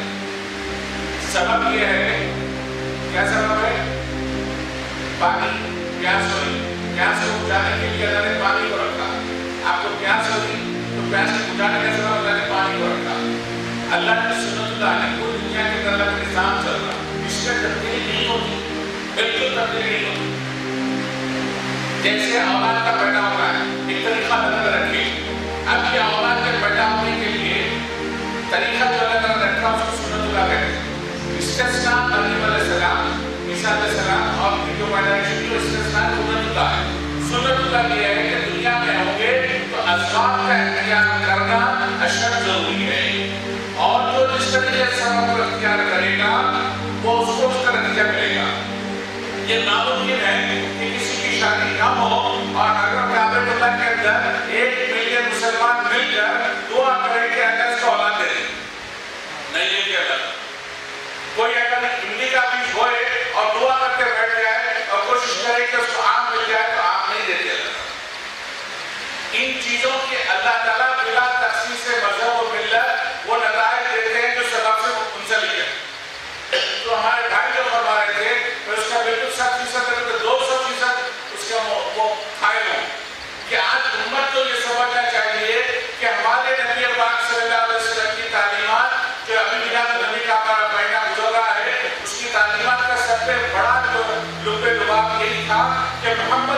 रसूलुल्लाह के मानी ये है कि इस दुनिया को ऐसे तरीके पे इस्तेमाल करना, इस दुनिया के अंदर इस तरीके से रहना कि ये वो तरीके हयात है मोहम्मद रसूलुल्लाह सुन्नत रसूलुल्लाह को कहते हैं। सुन्नत रसूलुल्लाह ये है कि दुनिया की चीजों को ऐसे तरीके पे इस्तेमाल करना और उसके इस्तेमाल करने के अंदर हमारे को बड़ी चाहत के साथ, बड़ी शान के साथ, बड़ी तन्देही के साथ करना पड़ेगा। नहीं तो मिसाल सीरत के साथ होकर तो हमारे टॉपिक नहीं था, पर बदल के आप करूंगा आपको भाई सुनने के बाद इनका अच्छा दिल रो रहा है, वैसे मेरा भी दिल रो रहा है। और मैं यही विषय को लेकर आगे चल रहा हूँ कि आज हमारा मुझे समझना है कि मेरे नबी पाक सल्लल्लाहु अलैहि वसल्लम की सीरत क्या बता रही है। इस सूरत का वो उम्मा जो आपके सामने मैं पेश कर रहा हूँ उसको हम जो है बहुत भी गलत से सोचे नहीं। फिर एक बार कहता हूँ तकरार करके मोहम्मद रसूलुल्लाह के माने ये है कि दुनिया के अंदर दुनिया की इंसानियत को बताना कि दुनिया के अंदर जो चीजें अल्लाह तबारक व तआला ने रखी हैं उसको किस तरीके से इंसानियत के फायदे के लिए इस्तेमाल किया जा सकता है। मिसाल सीरत दो गज़वे हुए थे, गज़वे बदर के गज़वे उहद की। गज़वे उहद के अंदर और गज़वे बदर के अंदर दो चीजों की तारीफ की गई। गज़वे बदर के अंदर ये बताया गया कि अल्लाह किसी से पूछेगा सब कुछ अल्लाह करने वाला है। तमाम चीजों को नेगेट किया गया है, नेगेट कर दिया गया। लेकिन अब तो नेगेट करके जीरो कर दिया, इसका मतलब दुनिया कुछ नहीं है। इसको सेकंड पैदा होगा कि ला के माने सिफर, एवरीथिंग सिफर, 0 0 0 हो गई। अब इसके बाद जो है आदमी सोचेगा कि जब दुनिया कुछ नहीं है तो फिर इसके पीछे क्यों काम करें, इसके पीछे कोशिश क्यों करें। वहां पर इनकार इस्बात ला इलाहा इल्लल्लाह मोहम्मद रसूलुल्लाह ने इनकार इस्बात बहुत में समझाया है। मैं तेजी से काम करने के लिए मोहम्मद रसूलुल्लाह के अंदर क्या बात समझाई गई। उहद के अंदर नबी पाक सल्लल्लाहु अलैहि वसल्लम उहद के मालिके के लिए जो प्लानिंग जो स्ट्रेटजी बनाए थे बड़ी आलीशान थी। उस वक्त नबी पाक सल्लल्लाहु अलैहि वसल्लम जैसे एक्ट कर रहे थे, शरीयत को जहाँ पे सिखाए, नमाज़ों को जहाँ पे सिखाए, आखिरत को जहाँ पे सिखाए, आज उम्मत को सिखा रहे हैं कि देखो इस वक्त जो है और प्लान करना है, बहुत की स्ट्रेटजी डिजाइन करना है, देखो तुम्हारा नबी कैसा कर रहा है। उस वक्त जो गेम प्लान डिजाइन कर रहे थे तफसील में नहीं जाता, लेकिन इस वक्त भी जो किताबों के अंदर लिखा गया है कि उन हालात के अंदर वो जो प्लान डिजाइन किया गया था that was the best and that was adopted by many people later on. उसके सिर्फ छोटी मिसाल हुज़ूर पाक सल्लल्लाहु अलैहि वसल्लम उस दिन जो है दो गिराफे थे, 2 आर्मर्स। हुज़ूर पाक सल्लल्लाहु अलैहि वसल्लम जो उतना तवक्कुल करने वाला हुज़ूर पाक सल्लल्लाहु अलैहि वसल्लम की ऊपर दिख रहा हो, हुज़ूर पाक सल्लल्लाहु अलैहि वसल्लम जैसा ईमान और जो कुर्बत इलाही में मेरा सबक करके तशरीफ लेकर आए थे, हमारे को सबक दे रहे हैं कि जब दुनिया के अंदर तुम रहोगे तो असबाब के इंतजार करने के अंदर तुम्हारे को चूक नहीं करना चाहिए। You should be precise, you should be meticulous, you should be perfect. तो उस दिन दो गिराफे थे और आगे चलिए वाक़ई के अंदर जब हुज़ूर पाक सल्लल्लाहु अलैहि वसल्लम तशरीफ ले गए मैदान काबा पे, मैदान उहद के पास जगह जो सेलेक्ट की गई that was strategically very well planned place. ध्यान रखिए। सिर्फ उसमें का एक बढ़िया बात आपके सामने पेश करता हूँ, वो ये कि उस वक्त जब हुज़ूर पाक सल्लल्लाहु अलैहि वसल्लम जगह पर पहुंचे थे तो एक पॉइंट था, वो आपके हर दौर के अंदर एक स्ट्रेटेजिक पॉइंट हुआ करता है। वो पॉइंट जो या तो जीता था या तो हराता है। तो नबी पाक सल्लल्लाहु अलैहि वसल्लम उस जगह पर उस अब्दुल्लाह बिन जाफर रज़ियल्लाहु अन्हु को खड़ा करके वहां पे और बोले कि 25 तीरंदाजों के साथ हुजूर की जो आर्मी थी, हुजूर की आर्मी के अंदर जो है इन्फेंट्री थी, कैवलरी नहीं थी। Cavalry is the beginning of the war. तो हुजूर ये प्लान कर रहा था कि मेरी इन्फेंट्री से आगे वाले की जो है कैवलरी का मुकाबला होने वाला है, इसलिए डिजाइन करे। ये बैटरी टर्म्स हैं यूज हुए। तो अब हुजूर पाक सल्लल्लाहु अलैहि वसल्लम फरमाया अब्दुल्लाह बिन जाफर रज़ियल्लाहु अन्हु तुम यहाँ पर ठहरे रहना, इन तीरंदाजों के साथ यहाँ से हरगिज़ नहीं हटना। हत्ता कि तुम देख लो कि मेरी बॉडी के ऊपर जो है वल्चर्स आके बैठे हुए रहेंगे, लेकिन तुम यहाँ से नहीं हटना। तुम यहाँ हट जाना, मर जाना, तो ये जगह नहीं छोड़ना।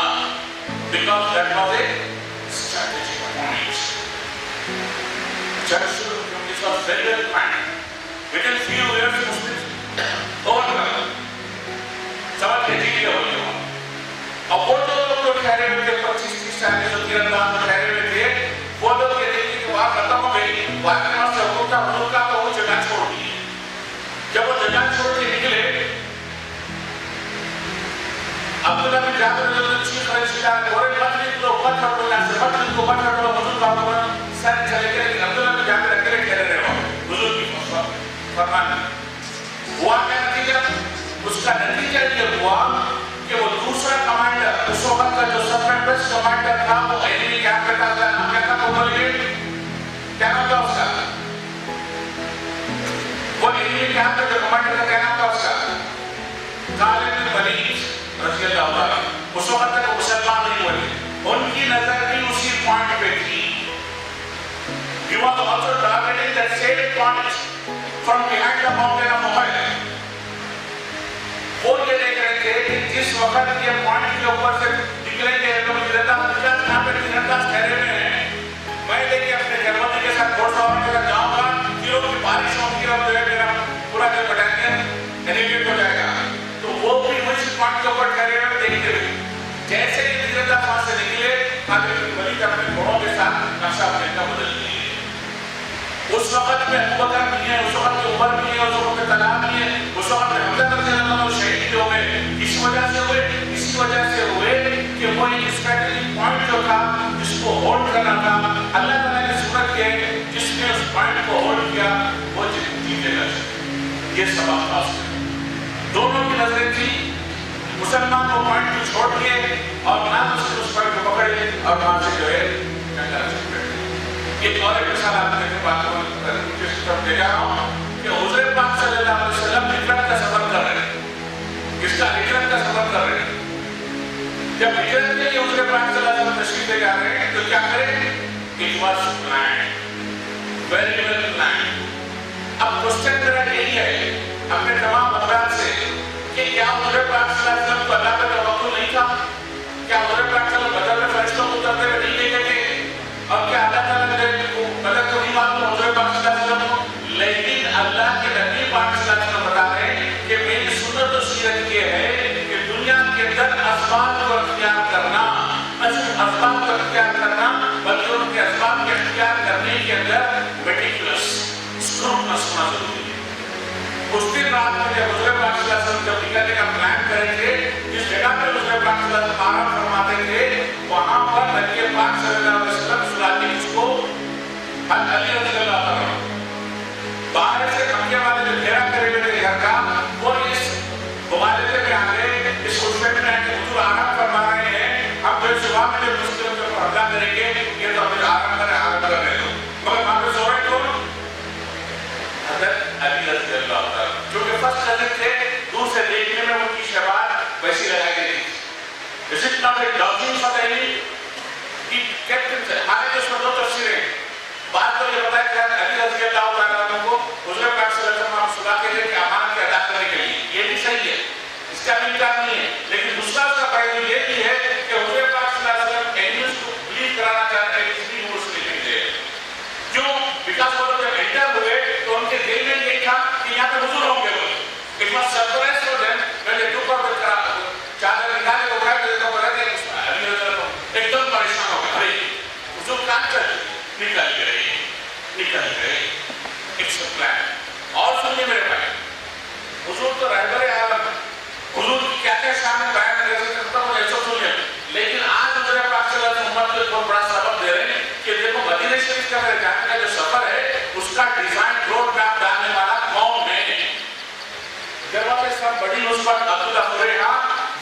सारे लोग ये समझे कि मदीने की तरफ जाने का प्लान था, तो सब आपको ढूंढने के लिए मदीने की तरफ निकलेंगे और आराम के साथ अपनी ईद का रास्ते के दामन पर चलेंगे।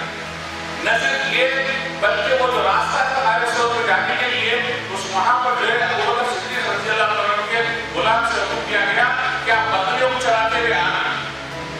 बकरियों को चराते हुए आएंगे तो हमारे फुटप्रिंट्स जो डेजर्ट के अंदर डिसअपियर हो जाएंगे, किसी को नहीं मालूम होगा कि रास्ते के अंदर को जाकर करे हुए हैं। ये है इसका बात की दलील, इस बात की दलील है कि मोहम्मद रसूलुल्लाह असबाब के इख्तियार करने का नाम।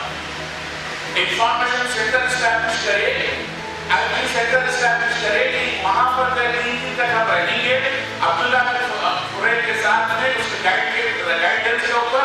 वहां पर होगा क्या, अबू बकर सिद्दीक़ रज़ियल्लाहु अन्हु के बेटे और उनका गुलाम बकरियां चराते रहेगा, आपको दूध पिलाएगा और मक्के का इंफॉर्मेशन अपडेट करते रहेगा। मक्के का इंफॉर्मेशन अपडेट करते रहेगा। इतनी बड़ी वो है कि मैं रमजान में गया था, ये बात मैं कर रहा हूँ, हमारे भाई की बात हो रही थी तो मैं अपने जज्बात को जो है काबू नहीं कर सकता था। कैश के पैसे कितना जो लौटा पैसे है सारी खजाना की हिम्मत इसको ले ले और ये डिसाइड कर ले कि तमाम इंटरव्यूअर्स और तुम्हारे इंटरनेशनल एक्सपर्ट्स हमारी इस नौजवान नस्ल के अंदर यह रूप दे कि we are people of excellence, we want to excel, this is what I want to do. एक बात हमारे भाई के सिलसिले में क्या था, लेकिन मेरे भी आपसे जो चीज आपको आज गिफ्ट देने के लिए मैं जो हासिल हुआ वो गिफ्ट आपके सामने पेश करूं। आप लोगों को सुपरमैन कौन है? जानते हो सुपरमैन टीवी सीरीज है, नहीं जानते? और टीवी में देखने वाले एक अपने जो गिफ्ट देना मुझे मैं अपनी बात खत्म करता हूँ ताकि मेरा चाहता और से सुनो एक स्टोरी। वो ये कि एक बादशाह लावाल था, he did not have heirs, उसको परेशान किया कि मेरा सक्सेसर कौन होगा, मेरी औलाद तो नहीं, मुझे सक्सेसर की जरूरत, मेरे मरने के बाद मेरी सरकार को चलाने वाला कौन होगा, वारिस। तो वो उसके दिल में एक बात कि मैं क्या करूँगा, अपने रियायत में से एक आदमी को इंतखाब करूँगा, I will choose somebody who will be worthy of my kingdom. मेरी बात वो बनेगा सरकार का वारिस।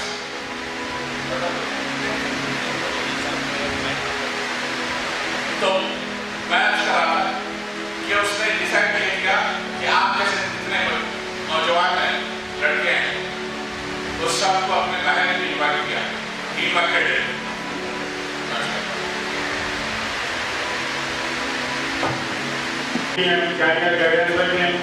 और ये दक्कन फेडरेशन का हर मेंबर हर स्कूल के सर को मुबारकबाद देता हूँ कि ये फेडरेशन कंडक्ट करके आज ओल्ड सिटी के मुसलमान बच्चों को जो यंग जनरेशन है जो 10th में पास हो रहे हैं उन्हों के लिए एक मैसेज देना चाह रहा हूँ।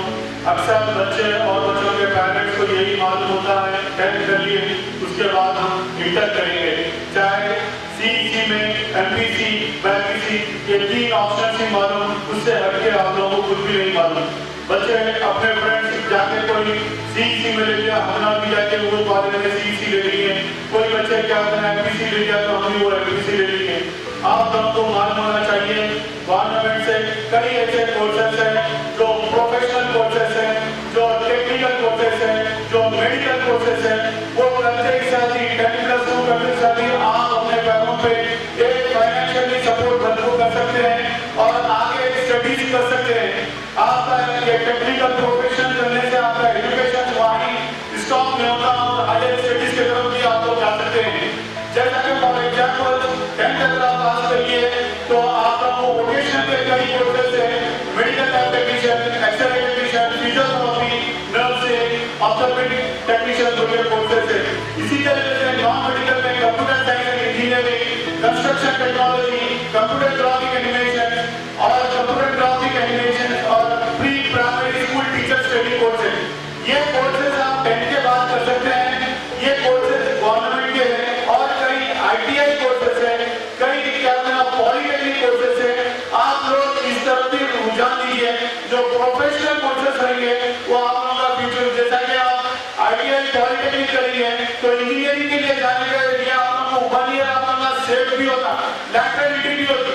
तो ये कोर्सेज आप करने से आप इंजीनियरिंग के लिए भी जा सकते हैं। आप अपना टारगेट और अपना फोकस क्या है वो रखना, आफ्टर 10 के बाद में क्या करना है वो करना जरूरी है। मैं जो अभी दो स्पीकर यहाँ पर बोले, मैं उनकी दिल की गहराइयों से उसका मुबारकबाद देता हूँ। मैं भी एक मैसेज आप लोगों को देना चाह रहा हूँ कि हमारे लिए गन पॉइंट है, हमारे लिए ये गन पॉइंट है कि कलमा ला इलाहा इल्लल्लाह मुहम्मदुर रसूलुल्लाह, ये हमारे लिए गन पॉइंट है। अगर हम गन पॉइंट अगर रखिए तो आप अपने आप को सरेंडर कर देते हैं, अपने जो भी जेब में चीज़ें हैं जेवर वाला उन्हें वसूल कर लेता है। जो गन पॉइंट है हमारा ये कलमा, हमारे लिए गन पॉइंट है। ये कलमे की बुनियाद पे हमारी आइडियोलॉजी होनी चाहिए, हमारी जिंदगी ये गन पॉइंट पे होना चाहिए। कुरान में बार-बार जिक्र है मिम्मन दाई अल्लाह, अल्लाह के दाई बनोगे, अल्लाह के दाई। आप इंजीनियर बनो, डॉक्टर बनो, साइंटिस्ट बनो, वॉटर जो बनना है बनो, साथ ही साथ में मिम्मन दाई अल्लाह, अल्लाह के दाई बनो। आप अपने आप को कुरान से अटैच करो। कुरान 24 आवर्स आपकी जिंदगी दी है अल्लाह सुब्हानहू व तआला। 24 घंटे में से 10 मिनट कुरान का ट्रांसलेशन पढ़ो, आप दुनिया के सारे इल्म हासिल करो, मगर कुरान को मत छोड़ो। मेरी आप लोगों की इनसे रिक्वेस्ट है, हयात लेके चलो, कायनात लेके चलो, चलो तो सारे जमाने को लेके चलो। नूर शम्मा इलाही को बुझा सकता है कौन? जिसका वो खुदा पानी उसको मिटा सकता है कौन? खुदा। And now I would like to request Sahaba Madam, Principal, Radhika School from over here, and आज हमारे दरमियान जनाब अहमद साहब जो सीनियर जनरल पंडित है, उनका अनफॉर्चुनेटली आज प्रेजेंटेशन नहीं हुआ है, लेकिन personally he will visit the principal school for tradition and we will present this Telugu programme इंशाअल्लाह ताला। रिक्वेस्ट सहाबा madam. Good afternoon to one and all the respectable, honorable dignitaries of the rise, my beloved students and dear teachers.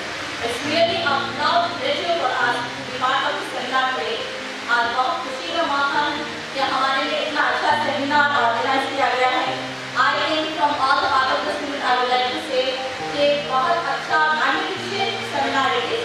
We got a lot of knowledge, and I would like to thank to our Dr. Farhad Sahab, उनके जो concepts थे, जो theme, जो tips इन्होंने दी, वो सिर्फ बच्चों के लिए नहीं बल्कि टीचर के लिए भी बहुत फायदेमंद है।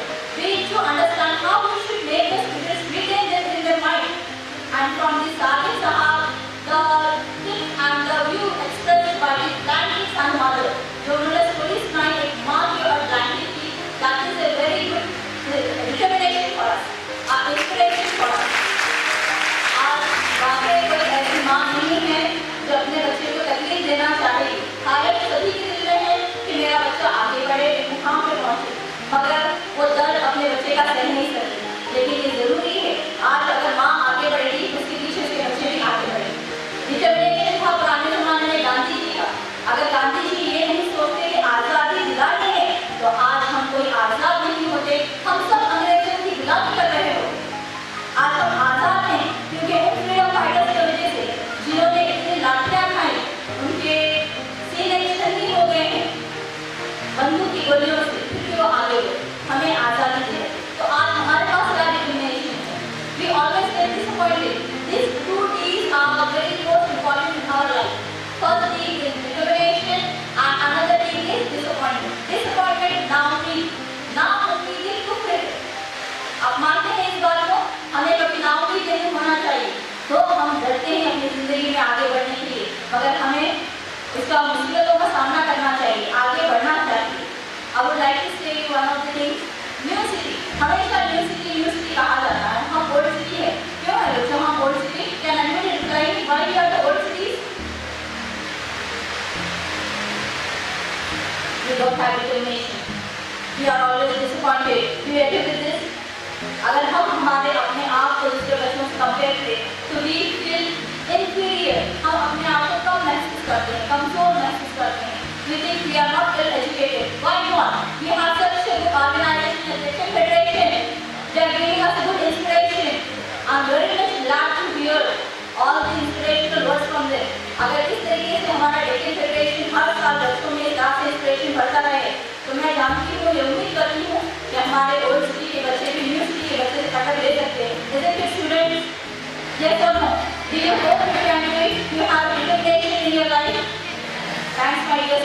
kind of determination I want in your life to be.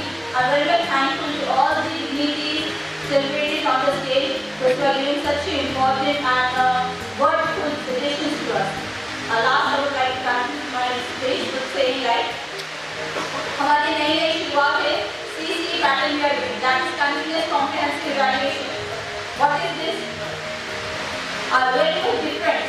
Always a comprehensive होना चाहिए. सोच समझ के जवाब दीजिए. तो जिंदगी में सोच समझ के जवाब देना है. इसी तरीके से हमारा सिस्टम ऑफ एजुकेशन चेंज किया गया है. Finally, I would like to conclude because there is no time also. Thanks for giving me this opportunity. हम सभी बच्चे और टीचरों के लिए ये CCE pattern new techniques new method एक नई शुरुआत है. शुरुआत है ये नई हम सबके लिए खुशी की बात है. शुरुआत है ये नई हम सबके लिए खुशी की बात है. डेक्कन फेडरेशन की दुआएं आप सभी बच्चों और टीचरों के साथ हर दिन और रात है. एक्चुअली जो मेरा प्रेजेंटेशन और सादर साहब का जो प्रेजेंटेशन है 3 घंटे का है. बेसिक एग्जामिनेशन है, उसका करियर गाइडेंस है. अगर हम पर्सनली स्कूल्स को भी विजिट करते हैं तो मेरा नंबर गोपाल साहब से भी कर सकते हैं, करेस्पॉन्डेंट से रिक्वेस्ट है. तो तेलुगु के सेशंस भी हम पर्सनली स्कूल्स में जाके कर रहे हैं. तो मेरा नंबर 777 एंड तेलुगु के सेशंस को भी आप करना है तो ये नंबर है अब्दुल समद साहब का. अगर इनके 3-4 सेशन आपके पास हो जाते हैं तो डेफिनेटली आपको काफ़ी फायदा होगा. और उनका नंबर आप नोट करवा दीजिए 9393 कुछ कंफ्यूजन है आप मेरे को कॉल कर सकते हैं. तो इंशाल्लाह सादर साहब भी आपके पर्सनली आपके स्कूल को विजिट करिए. And I would like to request Babar साहब to present 100 rupees as a token of his gift and gratitude to the judge and answer.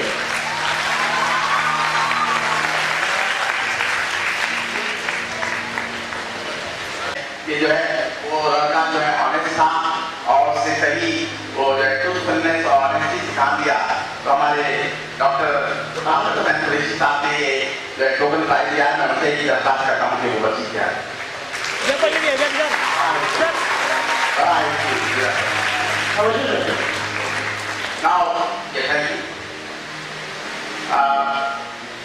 ये आखिरी जो मरहला है जो मुझे 2-4 मिनट कहना है क्योंकि मैं प्रेसिडेंशियल रिमार्क्स कह रहा हूँ. आपकी सदर का मतलब ये होता है कि वक्त खत्म हो जाता है. सदर को बोले आखिरी में आप 1 मिनट में खत्म करो. खैर ठीक है, मैं ज़्यादा नहीं लेना चाहिए आपका 5 minute. Respected dignitaries on the dais, my dear students and teachers, correspondents and parents. At the outset, I am thankful to the Deccan Federation of Private Schools for having invited me today, actually planning a program and also how to prepare for the exam. Please be seated for 5 minutes. 5 minutes, we are going to conclude. Don't disturb the gathering, please. You have been waiting since last 3 to 4 hours. Please wait for 5 minutes. So, I would like to tell you so many things have been told about the preparation for the examination, how to prepare, how to actually study during this 2 month period and during the examination time. And then I'm just going to say you a few things about your future program. Whenever we ask any student what do they would like to become, what is their aim in life, they say there are 2 answers. Some of them say doctor. Whenever you ask any student, what they have 2 answers. Some of them say doctor, some of them say engineer. As has been told by my predecessor, some speakers, there are so many areas where we have to enter. Actually, like you can do science, you can become a scientist after doing BSc, MSc. You can become an agriculture scientist, BSc agriculture, veterinary science, then medicine, and so on and so forth. And there are other areas like mass communication, journalism, and various other areas. Now, the most important thing which I would like to tell you is that most of our community people, boys and girls, they are not entering the actually government job. They are not getting government job. I must tell you that now the Telangana government has announced opening up about 1 lakh posts, 1 lakh, posts, in government services. So I would advise you to do whatever you want, like with doing graduation, BSc, BCom, and then go for public service commission examination, civil services examination of government of India, and get good job in government, so that we can actually benefit our community people by entering government services. This is what actually I would like to tell you. And then another last thing is that before you actually go for examination, and after that, you please have a specific aim of your life. Decide what you want to be and try to strive hard to actually achieve that. With this I conclude. I have my best wishes for all of you. I hope you will come out with flying colors in the examination with good grade point average, and then get admission in good junior college, and whatever you have planned, you complete this. Thank you. I thank all the people who have listened to me with patience, and I also want to thank the Second Federation of Private Schools, and as well as the organizers of this function. Thank you. I'd like to request Rohit sir to propose the order plan from St. Louis High School. Now I'd like to request the girls of the Destiny High School to come over here for the next class. Good afternoon, everybody. On behalf of the Second Federation of Private Schools Federation, I would like to thank all the dignitaries from the dais, particularly Samad Sahab, Bashir Sahab, and all the honorable members who have spent their precious time to inculcate the knowledge, to give the knowledge to our students to develop in their future. Thank you. I would like to thank everybody. Thank you very much.